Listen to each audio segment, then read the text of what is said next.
Hello everybody, it's Caroline at Create Your Future. I am a coach here, available for one-on-one coaching, and today we are going to talk about rejection.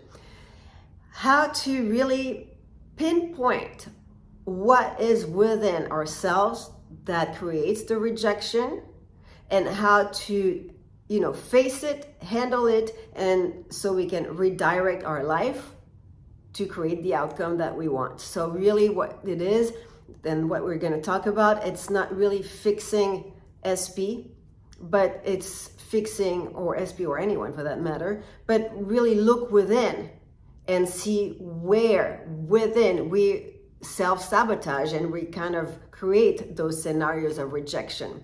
All right, so I have a success story about this, and before we get into it, we have the free course that we give away. It's all in the description in the box below, how to identify your blocks and overcome them super fast. Really good course.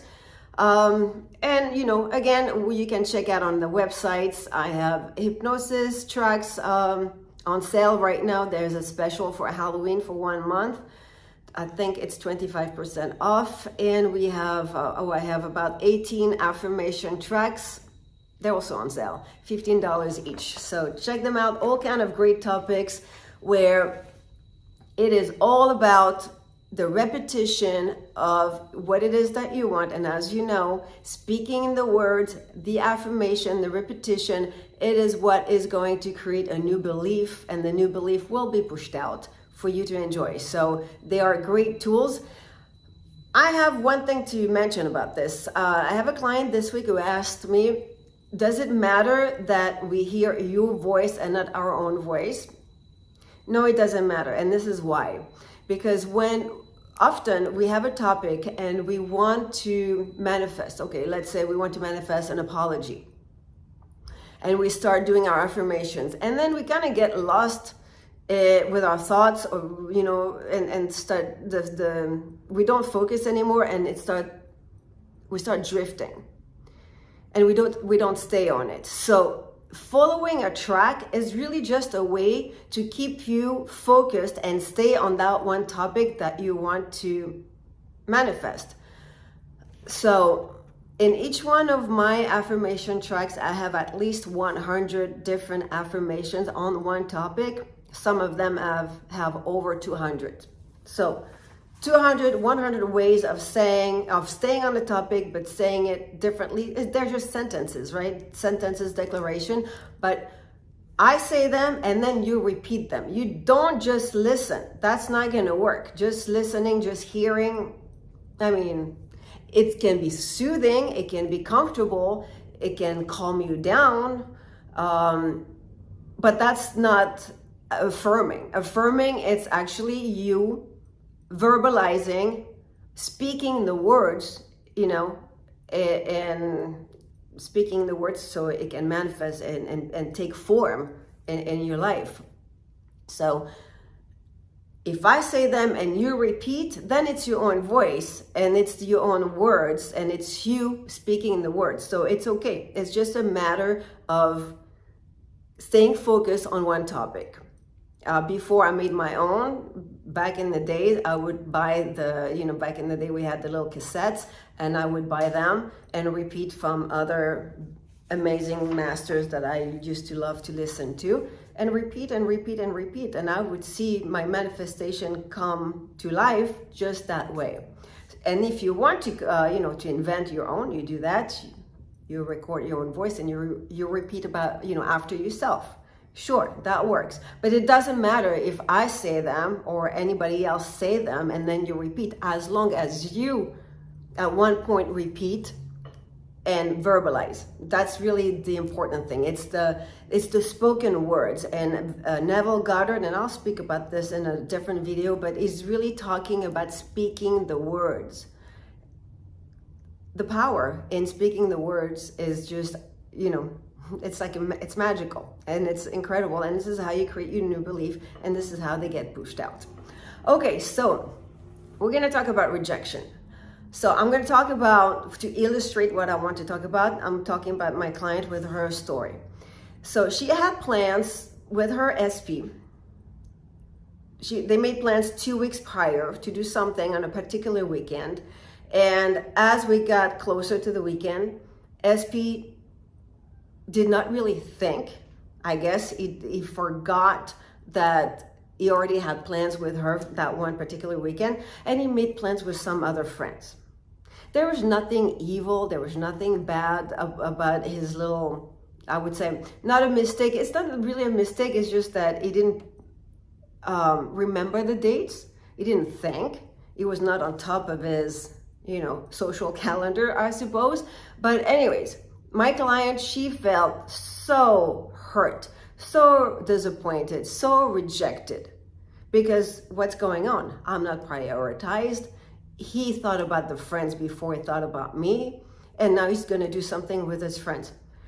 It's really not what happened if you look at it from an outside perspective, but that's how it felt to her, and that's how she took it, and that's how she perceived SP. So great, huge, big rejection story here, right? Okay, so there's different level here. So first is her perception of her specific person.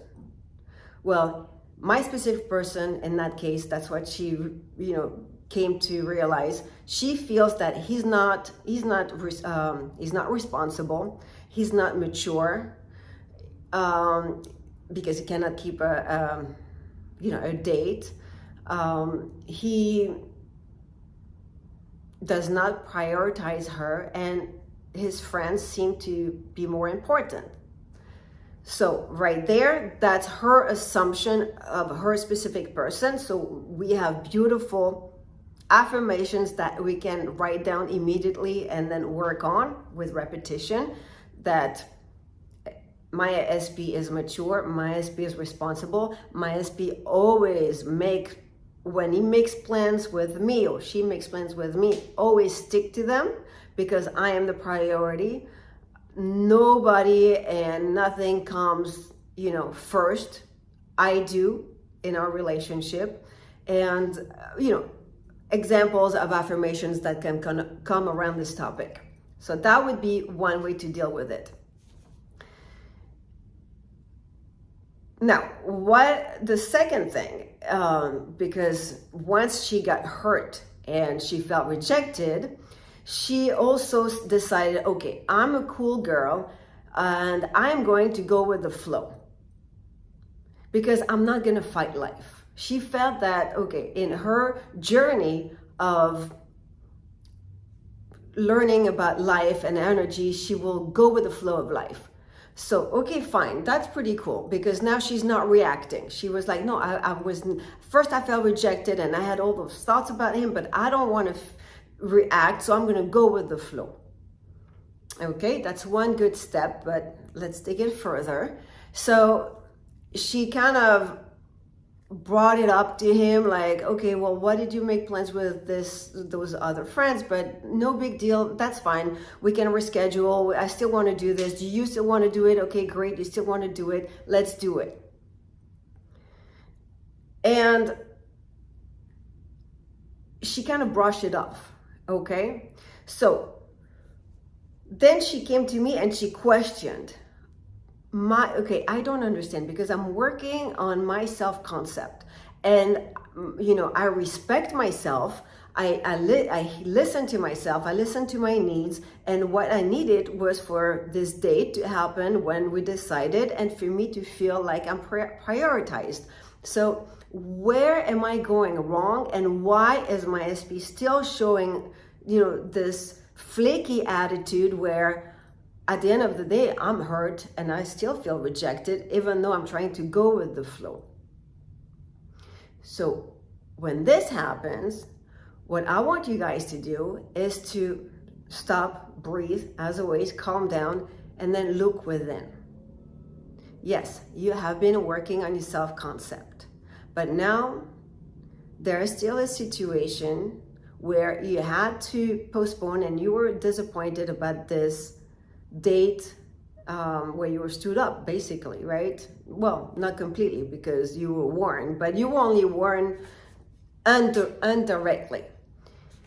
And how does it feel inside? Because how you feel inside will indicate whether or not you're on top of your self-concept and you're really respecting yourself. That's your indication. There is a confusion in her case between going with the flow and not reacting, and denying herself and denying her own needs. So her self-respect was not just about, okay, I want to do this, so I'm going to listen to myself and I'm going to do the things that I want because I respect myself and I listen to myself and I have a good self-concept. If you go with the flow and you feel good about it, great. But if you go with the flow, but inside it does not vibe, you know what I mean? You're bothered. You're still disappointed. You still feel like, no, that I'm not okay with this. It's not, I have to adapt myself to the external, the other people, the outside circumstances, and I'm not adapting to what I need, to what I want. Then you are at this point denying your self-concept. So basically, whatever you're saying and you're trying to go with the flow and everything you're saying on the outside, is it aligned with how you truly feel inside? And that is, you see what I mean? Where the difference is? So all you need to do, you let go of what's going on outside. Well, first we have already pinpoint your belief on, your assumptions on SP or the other people. So you worked on that. That's one chapter. But then the other one is how you feel within. And that's your indication whether or not you're on top of your self-concept. So in this case, she was still not putting herself first. She was still denying herself because she was adapting to the circumstances and it did not feel right. She still wanted to be number one and she still wanted the priority, but that was not incorporated in her beliefs yet. Because when she adapted to the second scenario, the second option, it didn't feel right inside. She was still bothered. So you just go within and you feel, does this options number 2 feels right to me or it doesn't? Sometimes it does feel good because you're like, you know what? Thank God it happened, because now option number 2, now we postpone what we wanted to do to the next weekend, is actually a better option because now I get to do this and I didn't think about it, but the way life is unfolding right now is actually suiting me better. So thank you, universe. However, if it's not suiting you better, if you're still bothered, if you're still annoyed, don't ignore those feelings. And again, it has nothing to do with the outside. It has to do with how you feel within, and that there's still something to, tweak. I like to call it an adjustment. It's an adjustment. So you don't adapt to the circumstances if it doesn't feel good, it doesn't feel right. It's just an indication that your self-concept and the way you look at yourself is still not where it's supposed to be. And it's not a big deal. You don't judge yourself. You don't beat yourself up. You just recognize it. You put your consciousness on it and you say, oh, okay, I thought I had a great self-concept, which I do maybe for many areas, but it's not really where it's supposed to be yet. So I work on it. And that's all you do. You put your consciousness on it, you realize what it is, and you realize, okay, this is what I should do and I should say, and affirmations. And you work on your repetition of affirmations. And,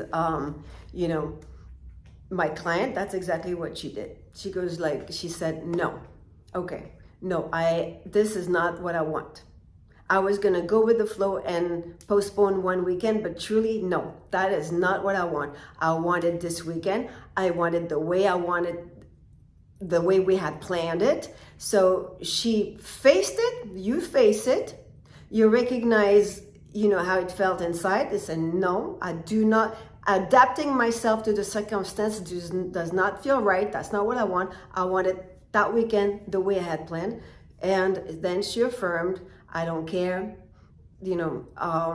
what I heard. I don't care what SP told me. I don't care what the friends want to do. But all I know is that everything is working out in my favor. Everything is always working out for me. And we are, SP and I, we are doing what we had planned on that weekend, and it's going to be pure and perfect harmony. Of course, you know the end of the story. Something came up with the friend. The friend of SP, out of the blue, something happened with work. He had to change his plans, and SP became available, and they got to spend that weekend together just as planned. But instead of reacting, blaming SP, no, she just recognized, okay, she has the assumption that SP can be flaky, but also that within her self-concept was not where it was supposed to be. So the way you know where your self-concept stands is that you go within.